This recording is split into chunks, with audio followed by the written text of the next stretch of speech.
Hello, I'm Dr. Deirdre Hughes. I'm an Associate Professor at the University of Warwick Institute for Employment Research. I'm also a business owner. I founded Career Chat UK, an AI technology company, and I also own DMH Associates, which is a research and consultancy company focused on employment skills and unemployment.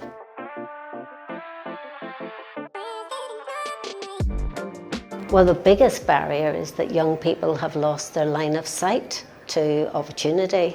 Routes have become more complex, new qualifications coming out where young people can't really make sense of them, and also getting a foothold, getting into work, getting on in work, and moving up in work. Those three things are big challenges.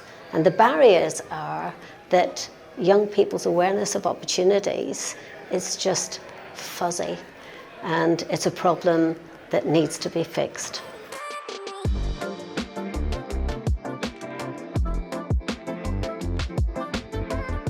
First of all, I would reinstate the role of career guidance professionals, the partnership model between schools, colleges and professionally trained advisors. In the previous government, they dismantled careers advice for young people by putting the onus on the teachers and the schools without any budget allocated to that. So I want to congratulate those school leaders who've risen to the challenge, and also to Gatsby around their Gatsby benchmarks. But teachers alone cannot provide really good, reliable, trustworthy careers information. The system's moving too fast for them. So we need to actually make sure that that's in place. That would be a game changer, and it would align England with Northern Ireland, Scotland and Wales, where such partnerships exist. I think the second quick win would be around labour market intelligence. The simple question really is to say, where do people get their labour market intelligence from? And I think there's a role for Skills England there to make accessible labour market intelligence that builds on the great work that they've done so far, so that schools, colleges and other providers don't have to purchase labour market information, and that has a cost implication.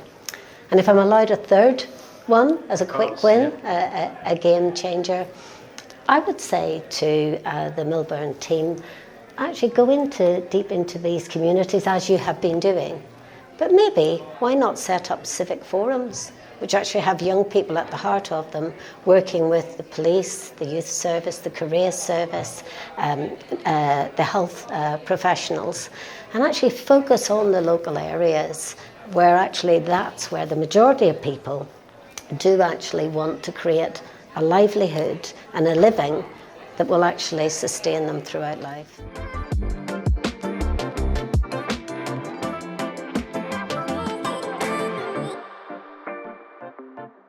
Well, long term, how long is long is the first thing. So there's a kind of immediate urgency. We can't allow this crisis to escalate. There was a time a decade ago where I used to say we could fill every football stadium in the Premier League with unemployed young people.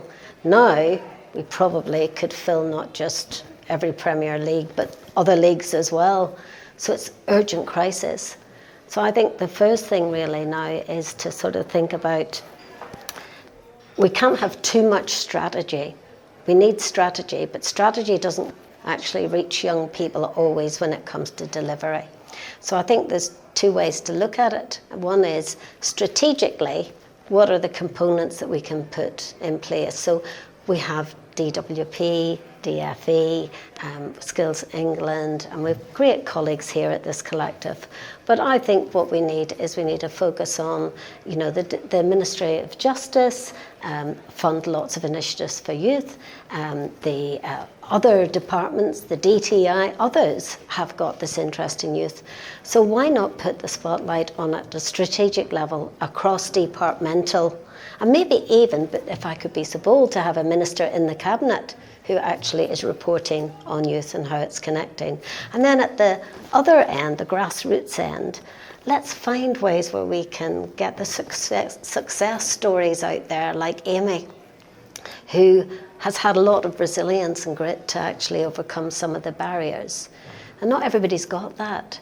So if we could build those stories about how places are changing, Manchester changed in terms of being able to say, we've got an apprenticeship system that's similar to UCAS, so that there isn't this kind of one is better than the other.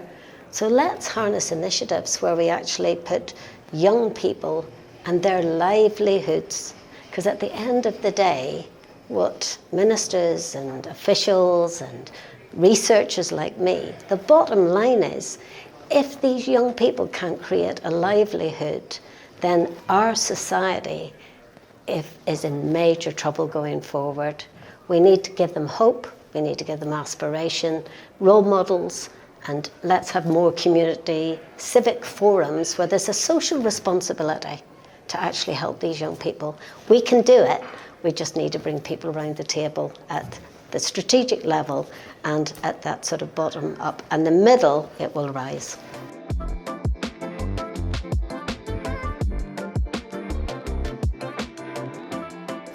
Humans in the building of support services with AI that has guardrails and actually will empower young people to self-help, get a bit of brief assisted support, inspiration, but also that if they want to speak to a human advisor, they can do so. It's a simple ask, and the time is right to do that.